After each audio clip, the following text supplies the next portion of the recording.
operating. You know, Satan is being described as the god of this world. So when you talk about this earth, you're talking about the system, the governance, its way of doing things.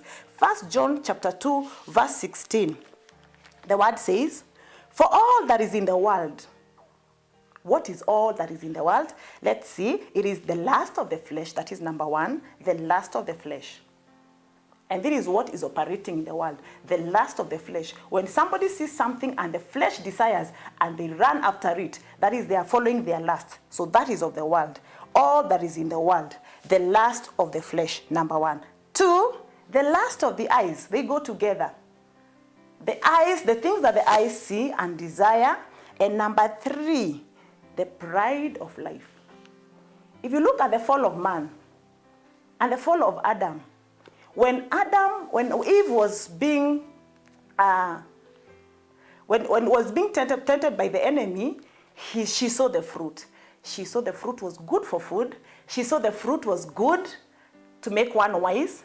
And she felt it is something that is admirable. And she admired it. So there was the lust of the eyes. Her eyes saw, looked and looked until she desires. She had some pride because she said it's going to make her wise. So there's some pride that the devil was trying to work out in her. So when you look at these three things, it's the same things that the devil used from the beginning. And that's how she tempted Adam and Eve. And that's how he tempted Adam and Eve. So the world and its system is the things that we are seeing, the things we are hearing, the physical realm. Before we go on, we need to understand, why are we really talking about this world? We need to understand who is man. And when you know who you are, you yourself, when you understand who you are, then you know how to deal with the system of the world. You have to understand, number one, you are a spirit being. Every one of us that is born in this world, we are spiritual beings. How can we confidently say that you are spiritual beings? Remember how Adam was created, that the Lord took the mass from the dust of the ground, and when he breathed upon him, when he poured his breath upon this dust, that's how man became a living soul. So remember, you are not flesh and blood. And actually the word of God says that flesh and blood will not inherit the kingdom of God. So this physical part that you see is very important because it is our body and it helps us to live in this earth. So this physical being that you look at me right now, as you look at me, you can see this physical being. This physical being that you're seeing is not actually me. It is the house which I live in. So you have to know that the person speaking to you is the one who is inside. Hallelujah. And that's why we speak about the inner man. So all of us are composed of two. We have the inner man and we have the outer man. The outer man helps us to live in this earth. We have perceptions of the outer man because the outer man has eyes, so he sees. The outer man has hands, he is able to do some things. Then the outer man has a tongue, as in the outer man has 5 senses that will help him or her to interact with the world. The same thing, we have an inner man. We have the spirit and the soul composing of the inner man. This inner man also has senses. Because Jesus, there's a time that Jesus was saying, he who has ears, let him hear. Why was he saying he who has ears and yet those people who are listening had ears? Because he was talking about the inner man and the ability of the inner man to be able to hear and to see. So when I'm talking about this, the lust of the flesh, the lust of the eyes, the pride of the pride of life, this is all happening on the outer man. And now we are saying that we are overcomers. Then how are we going to overcome? Or how are we going to overcome the physical and the systems that are in the world that try to pull us down? First of all, I've told you, let's understand that we are spiritual beings. If you look at the book of Jeremiah, Jeremiah was told by God that before I formed you in your mother's womb, I knew you. Let's think about conception. Conception, it takes the seed of a man and the seed of a woman, and the physical being is born. So Jeremiah is being told by God that even before you came to your mother's womb, before I gave you the physical body, you are already there as a spirit being. And that's how every one of us is. That even before we come to be formed in our mother's womb, already we are formed eternally in the plans of God. Hallelujah. So we are overcomers. Spirit beings. The word of God settled in heaven, came on earth for a purpose. Every one of you came on earth for a purpose. And once we realize this purpose, then we are going to overcome the world and its systems. And when we leave this earth, we're going to live having known that we did what our Father brought us to do. So the book of Colossians 3:16 tells us, let the word of God dwell richly in you. Why are we really insisting on the word of God dwelling richly in us? We are spirit beings. Our Father is the Father of spirits, and we have physical bodies. So once the word of God dwells in us so richly, we can be able to influence our physical body. Actually, this physical body you see is being influenced by the life that is in it. I don't know whether you've seen somebody bleed and bleed until they die. And once they die, they say the person has gone.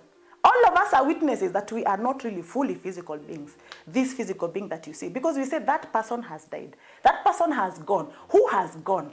The real you.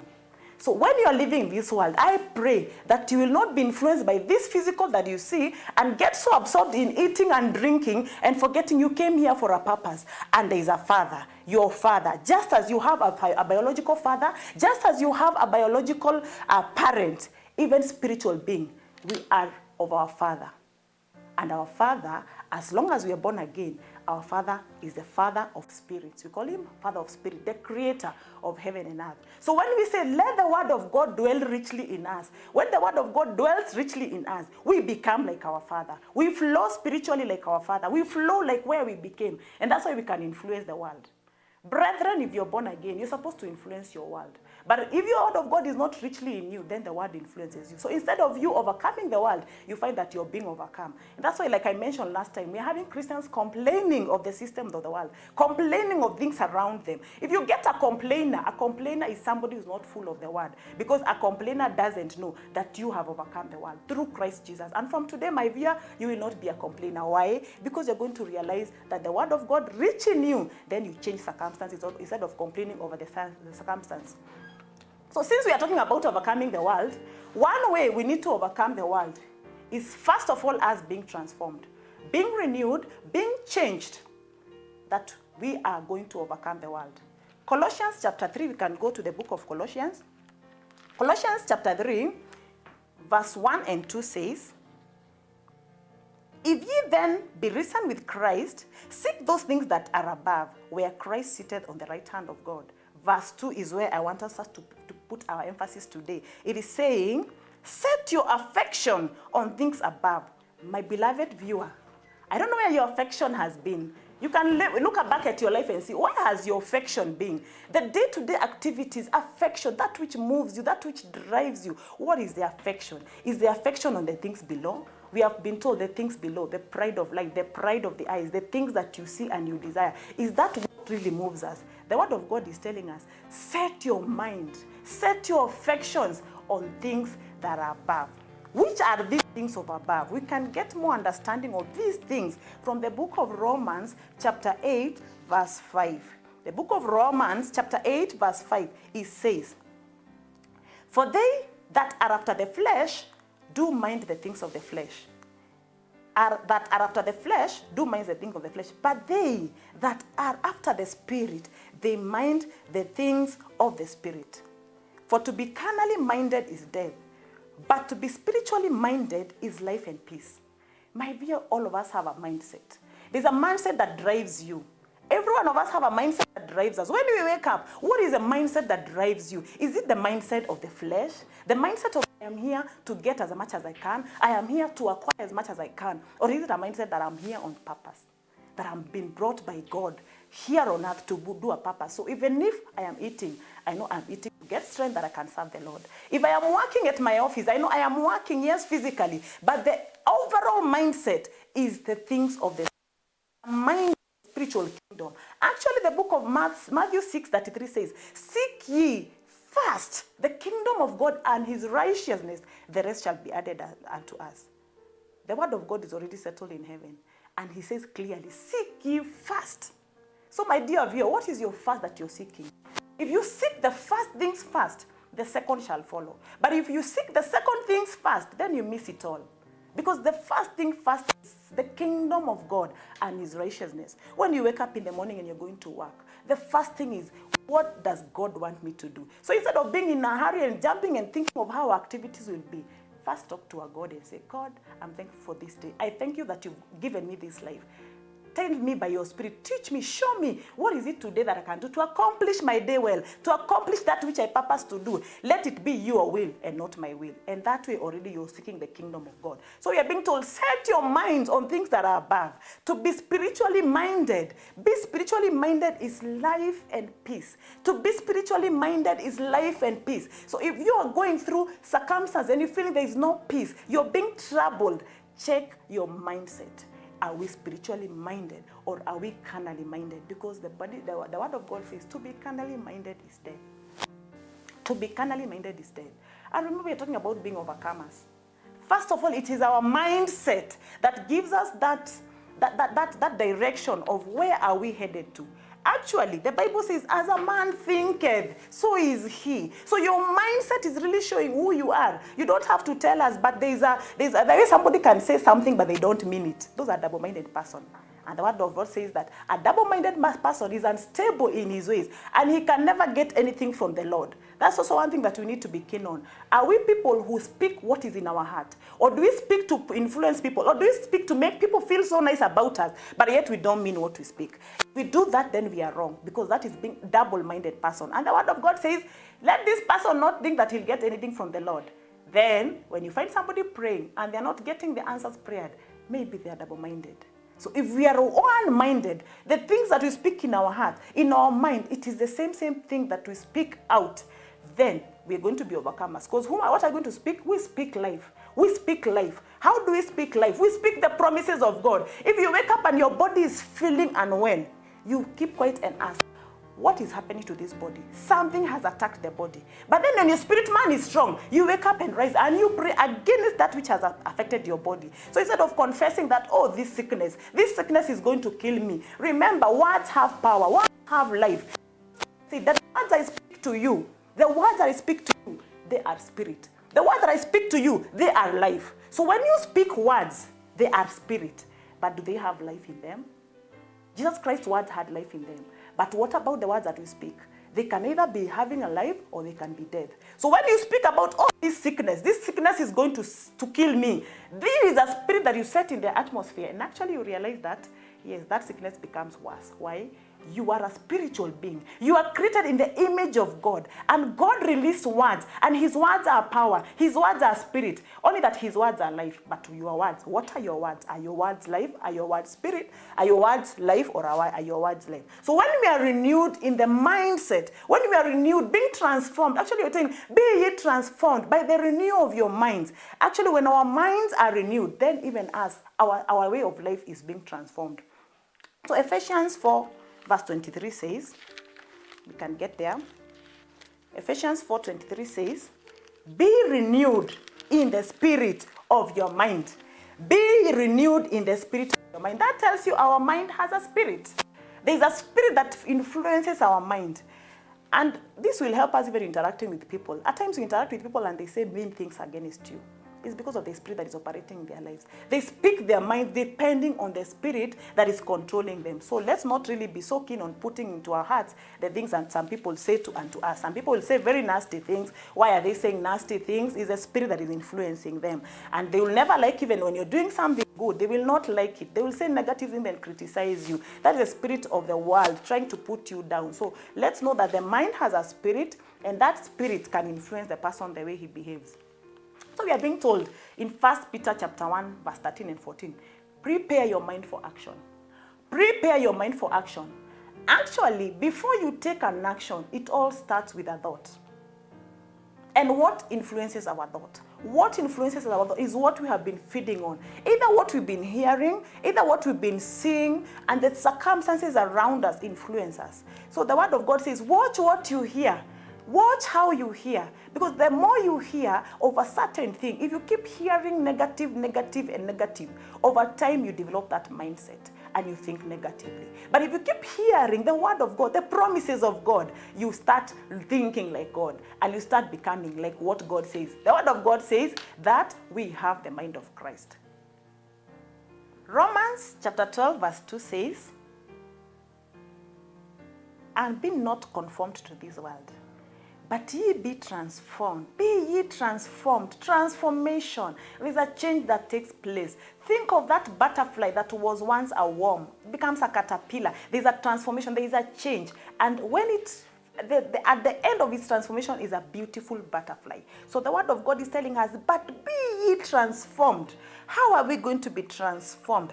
By the renewing of your mind, that you may prove what is good and acceptable, perfect will of God. For any one of us to be able to prove in our lives the will of God, we have to be transformed. We are being told we are transformed by the renewal of our minds. It's this word of God that is changing us, that is transforming us, that we are no longer walking like the world. We are no longer walking, the Bible says in Ephesians chapter 4, we are no longer walking like the Gentiles. Gentiles are people who do not know God, who are ignorant. Because of the ignorance, they are alienated from the life of God, meaning they are separated from the life of God. God is life. Actually, we say Christ is our life. Yes, we say when Christ who is our life will appear.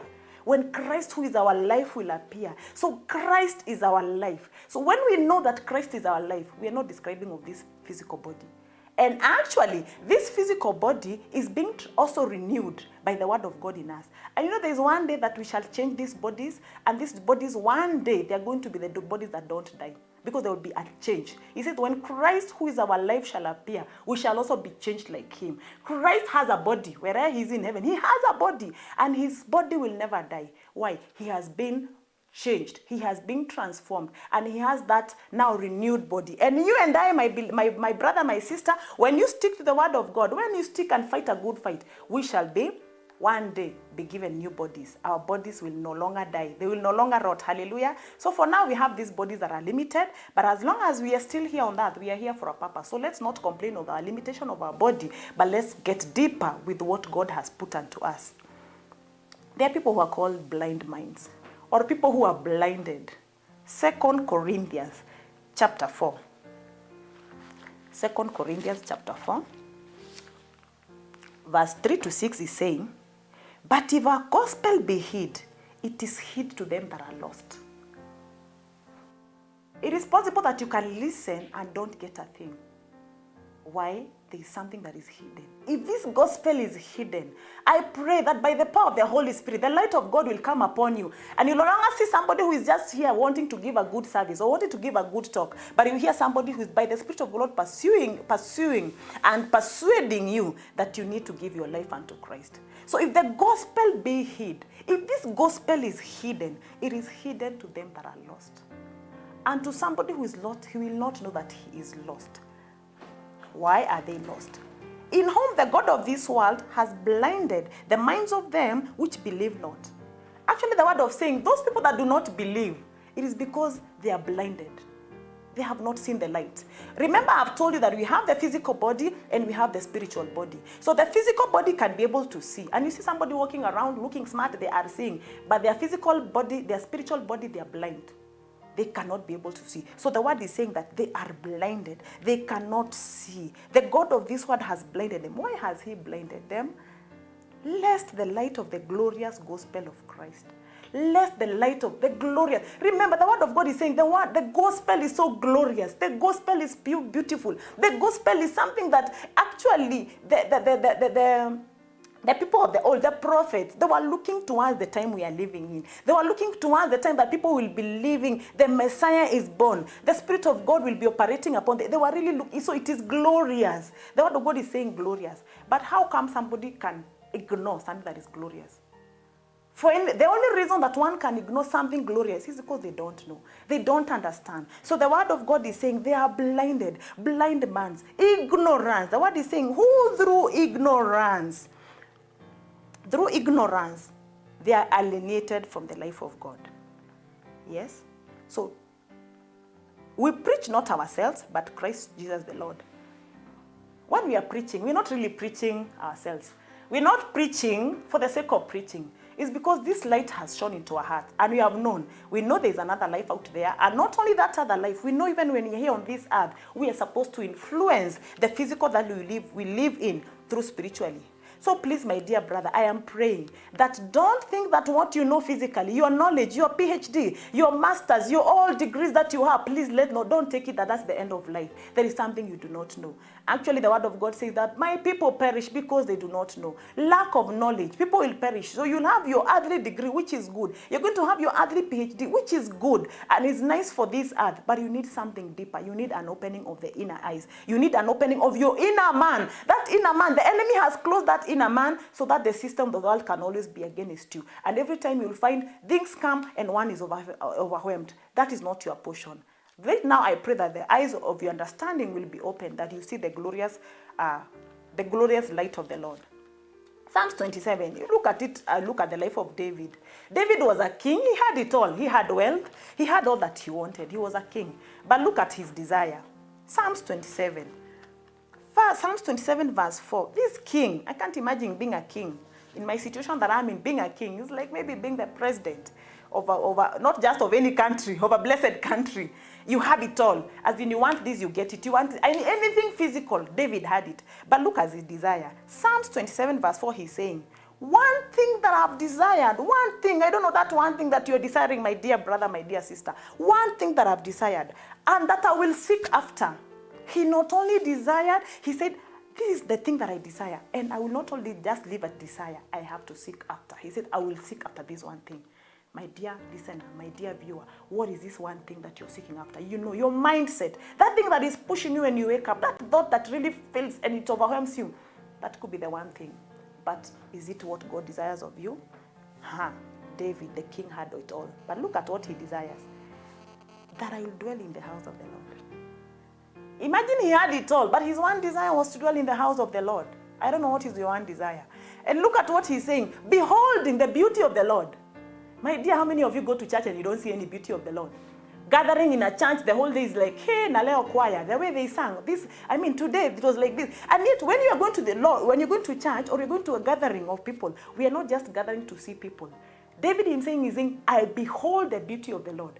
Do you think he was doing this physically? You cannot see the beauty of the Lord physically. So he was speaking from his inner man. This David speaking with the inner man and saying that I behold the beauty of the Lord. How can you describe the beauty of the Lord? You cannot describe it with the physical words, but there's a beauty. Can I tell you something? Even before you were born, God already had purposed your life. And he had purpose through Christ Jesus, you're an overcomer. So the bit that is remaining is your part to take upon the word of God and run with it. Run with these promises of God. Let your heart, the word of God, be so hidden in you that you become a practical, a living example of what God can do. So since the word of the Lord is already settled in heaven, today let the word of God settle in your heart. That what God says, it shall happen. It does not matter which man tries to prove otherwise. And you stick by the word of God. Are you sick? You stand by the word of God concerning healing. Are you troubled? You stand by the word of God concerning our peace. Are you in a situation that you feel you are hard hit? Look at David crying out unto the Lord and telling the Lord his situation, and the Lord comes through for him. But before this happens, we yield ourselves to the Lord. He works in us. It may not be a one-day transformation. Remember, transformation takes time. Transformation takes time. And you need to get into the word even as you're being transformed. So today I would like to invite you, my dear viewer, who is not born again. Remember, we say these are physical bodies. This which you're looking at me right now, this is not my entire me. It is just the house that I'm living in. And one day I will leave this house and I will go. And when I go, you'll be saying, Esther went. Hallelujah. And I'll be in a glorious place. Not being proud saying that. But I am saying it because the Spirit of God bears witness with our spirit that we are the sons of God. And I know I'm a child of God because the Spirit of God bears witness with me. Do you want the Spirit of God to bear witness with you that you're the son of God? That you don't have to go and ask somebody, am I really born again? And actually, if you're doubting that you're born again, it means there's no revelation of who you are in Christ Jesus. And I'd like to invite you to give your life to Christ and get to a church where you're taught the word. Get to a church where the real word, please, let's not stop games and doing things, what do you call it? Games with the church. The word of God is alive and is spirit. Get to a church where the spirit filled. You get spirit filled. Every one of us should be spirit filled so that we get the revelation and the truth of the word that we can stand. We are more than overcomers. It is only Christ who overcomes in us. Actually, it is God who works in us.